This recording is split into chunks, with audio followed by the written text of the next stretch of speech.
आप सब पर सलामती हूँ। मैं यासिर रशीद हूँ और आप मेरा वीलॉग देख रहे हैं। नाज़रीन, हैरत अंगेज तौर के ऊपर कुछ खबरें मंजर आम पे आ रही हैं जो काफी अ, फिक्र अंगेज हैं और मामले को तूल देने के मुतरादिफ हैं। खबरें ये मंजर आम पे आ रही हैं मारूफ यूट्यूबर, मारूफ व्लॉगर, मारूफ सहाफ़ी इमरान रियाज खान की जिंदगी के हवाले से।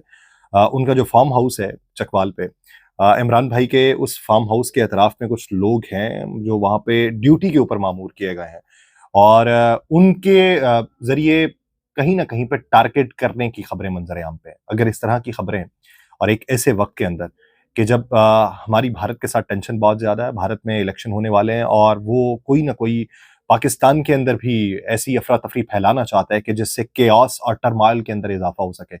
और इस दौरान अगर यहां से तखरीबकारी की भी कोई कोशिश की जा रही है और उससे ये समझा जा रहा है कि किसी के ऊपर दबाव डाल दिया जाएगा, और एक ऐसे माहौल में कि जब आपके जजेस को प्रेशराइज किया गया हो और आपके जजेस ने वो खतूत लिख के सुप्रीम जुडिशल काउंसिल को आगाह किया हो, फिर उल्टा जजेस को फिर से प्रेशराइज करने की कोशिश की गई हो। और उसमें मैंने इब्तदाई तौर पे ये बात की थी कि जब जजेस की तरफ से खतूत लिखे गए हैं तो बेशुमार ऐसे जजेस हैं जो मंजर आम पे आना चाहते हैं, इस केस के अंदर फरीक बनना चाहते हैं और उसमें बार्स भी इन्वॉल्व होना चाहती हैं।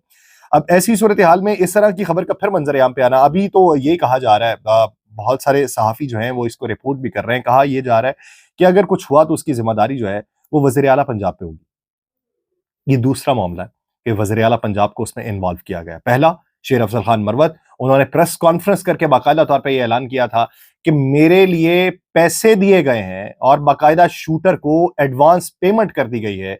एक मुलाकात दुबई के अंदर हुई है और दूसरी किसी और मुल्क के अंदर हुई है और उनके मुताबिक 2 गैंग्स इसके अंदर मुलव्वस हैं और उसकी जो पुष्ट पनाही है वो मरियम नवाज साहिबा कर रही हैं। ये उन्होंने इल्जाम लगाया था। मैंने उस वक्त भी बात की थी कि एक सेटिंग चीफ मिनिस्टर के ऊपर जब आप इल्जाम लगाते हैं तो उसके बहुत से मुहर्रिकात होते हैं। उसको आपको एक पैराए के अंदर देखने की और एक जाविये के अंदर देखने की जरूरत नहीं है कि अगर आप किसी सियासी शख्सियत के ऊपर जो आपका मुखालिफ है आप उस पर इल्जाम लगा दें, उस पर कोई मसला नहीं है। लेकिन जब आप सिटिंग चीफ मिनिस्टर के ऊपर इल्जाम लगाते हैं तो बैनुल अक़वामी सतह के ऊपर एक इशू बनता है कि आपने सिटिंग चीफ मिनिस्टर के ऊपर इल्जाम लगाया कि रियासत आपके मुखालिफ है। अब ये दूसरा इल्जाम मंजर आम के ऊपर आया है, तो इसकी क्या कोई तौजीह बयान की जाएगी, कोई वजाहत मंजर आम के ऊपर आएगी, एक बुनियादी सवाल है। और इसको जोड़ा जा रहा है कि अरशद शरीफ साहब के हवाले से कि उनके ऊपर जो प्रेशर था तो उसी का आगाज अब इमरान रियाज खान के ऊपर हुआ है। मुझे याद है मैं इमरान भाई से जब मिला था उस वक्त, उनकी रिहाई के फौरी बाद घर में हम बैठे हुए थे, एक पुराने वक्तों को याद कर रहे थे। हम एक्सप्रेस में जब इकट्ठे हुआ करते थे तो उस वक्त के वक्त को भी याद कर रहे थे। तो मैंने इमरान भाई से पूछा, मैंने कहा कि फर्क क्या है मौजूदा हाल में और जब माजी में सहाफत होती थी। तो वो कहते थे कि माजी में हमें लोगों को ये बताना पड़ता था कि ये ऐसा हो रहा है, ये होगा, लेकिन अब लोग हमें बताते हैं ये हो चुका। ये फर्क है बुनियादी तौर पे। लोग जो हैं वो इस वक्त समझ चुके हैं और उनके मुताबिक उनका मकसद पूरा हो चुका है। उन्हें अब कोई डर नहीं है। मैंने उनसे पूछा कि आपको जहां पे रखा गया था तो क्या कभी डर लगा? तो उनका जवाब में ये कहना था कि डर उस दिन मर गया था, थोड़ा बहुत भी, जिस दिन मुझे आके ये कहा गया कि देखो तुम्हारे मरने की खबरें चल रही हैं। तो उनका ये कहना था कि उस वक्त मैं थोड़ा सा रिलैक्स हुआ कि चलो घर वालों ने सुख का सांस तो लिया होगा। पहले उनकी सांस अटकी हुई होगी कि मेरा क्या बना, लेकिन अब उन्हें चलो ये पता चल गया होगा कि मेरा ये बन गया।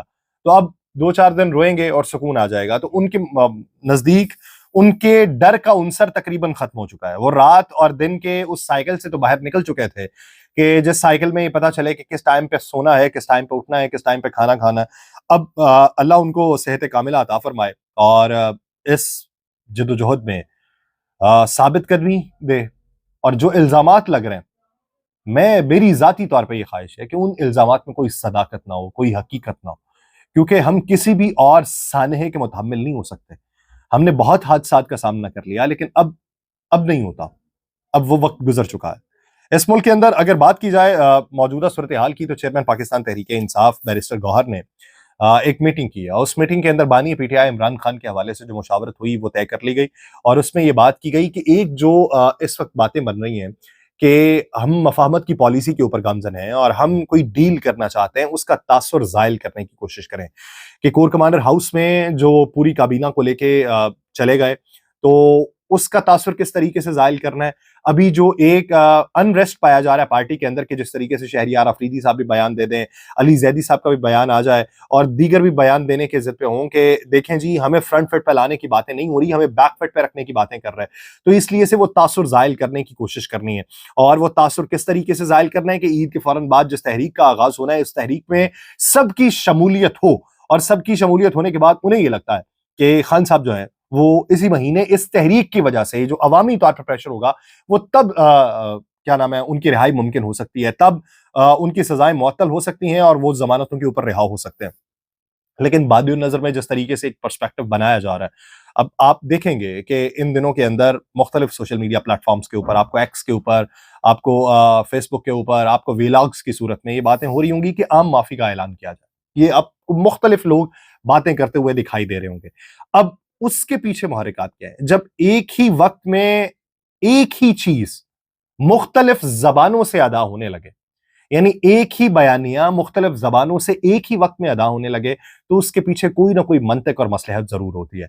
तो अब वो मंतिक और मसलहत क्या है, उसी का अंदाजा लगाने की कोशिश की जा रही है, और उसको जायल कौन कर सकता है, ये एक बुनियादी सवाल है। दूसरी बात ये कि अभी सेनेट के इलेक्शन के हवाले से जो दरखास्त दायर की गई 5 सेनेटर्स की जानिब से, जिनका ताल्लुक पाकिस्तान तहरीक इंसाफ से है, और उन्होंने उसे मुलतवी करने की दरखास्त की कि जब तक खैबर पख्तूनख्वा के इलेक्शन नहीं हो जाते, जब तक वो 11-12 नशस्तें मुकम्मल नहीं हो जाती, आप ये इलेक्शन नहीं करवा सकते। हाँ, हुकूमती इत्तेहाद ये समझता है कि इससे कोई फर्क नहीं पड़ने वाला, लेकिन जो कानूनी पैराए के अंदर चीजों को देखते हैं, उनको ये लगता है कि कॉरम पूरा ना होने पे इस पे फर्क पड़ सकता है। आपने 2-3 चीजें पहले भी गैर आईनी और गैर कानूनी कर ली हैं, अगर वो असेंबली के फ्लोर तक गई, और ये जो लूप होल्स छुड़वाए गए हैं, ये जानबूझ के छुड़वाए गए। अगर आपको किसी ने शय दी है कि कोई बात नहीं, कर लो, हो जाएगा, कोई मसला नहीं, तो ये जो लूप होल्स आपके लिए छोड़े गए हैं, ये लूप होल्स आपको मुस्तकबिल करीब में आपका गिरेबान पकड़ने के भी काम आ सकते हैं। जिस तरीके से सदर का इलेक्शन बगैर कॉरम पूरा हुए किया, तो उस पे बहुत सारी हडल्स आ सकती हैं अगर यही केस सुप्रीम कोर्ट के अंदर जाए। अब जहां पे सुप्रीम कोर्ट के अंदर पाकिस्तान तहरीक इंसाफ पेशावर हाई कोर्ट से जवाब होने के बाद सुप्रीम कोर्ट के अंदर गई हुई है मखसूस नशिस्तों के हुसूल के हवाले से, उसी तरह अगर ये इलेक्शन की एक दरखास्त पहले दायर कर दी गई, क्योंकि सदर के इलेक्शन के हवाले से उस वक्त इतनी हीलो हुज्जत नहीं की गई थी, लेकिन अब की बार इन्होंने एक दरखास्त दायर की है। अब इस दरखास्त को अगर नहीं माना जाता, फिर क्या सवाल होगा? और अगर ये चेयरमैन सेनेट और सेनेट का इलेक्शन कल के दिन हो जाता है और इस दरखास्त के ऊपर कोई फैसला नहीं आता कल के दिन तक, और इलेक्शन होने के बाद नॉमिनेशन हो जाती है, चेयरमैन सेनेट बन जाते हैं, मान लिया चले यूसुफ रजा गिलानी साहब चेयरमैन सेनेट बन गए, अब कल के दिन तक अगर वो नहीं हुआ और परसों को या 2-3 दिन बाद दोबारा से समाअत होती है, ईद की छुट्टियों के बाद दोबारा समाअत होती है, और सुप्रीम कोर्ट जो है वो उसको ओके कर देती कि ठीक है, ये इलेक्शन नहीं हो सकते, ये जब तक कॉरम पूरा नहीं होगा, जब तक खैबर पख्तूनख्वा की नशिस्तें पूरी नहीं होंगी, तब तक इलेक्शन नहीं हो सकते, तो फिर इसका मतलब कि वो इलेक्शन कलअदम करार दे दिए जाएंगे। अगर वो इलेक्शन कलअदम करार दिए जाएंगे, तो उसी की बुनियाद के ऊपर दीगर दरखास्तें दायर की जाएंगी, जिसमें सदर के इलेक्शन के हवाले से होंगी, जिसमें वज़राए आला के इलेक्शन के हवाले से होंगी, क्योंकि ऑपोजिशन के पास तो और कोई हीलो हुज्जत करने के लिए कोई चांस नहीं है। उनके लिए तो यही मनोरंजन है कि वह दरखास्तें दायर करते रहें और तवालत देते रहें और अपना एक सियासी बयानिया बनाते रहें। देखते हैं कि सियासी बयानी में कौन किस हद तक कामयाब होता है। मुझे दीजिए इजाजत, अल्लाह ने के बाद।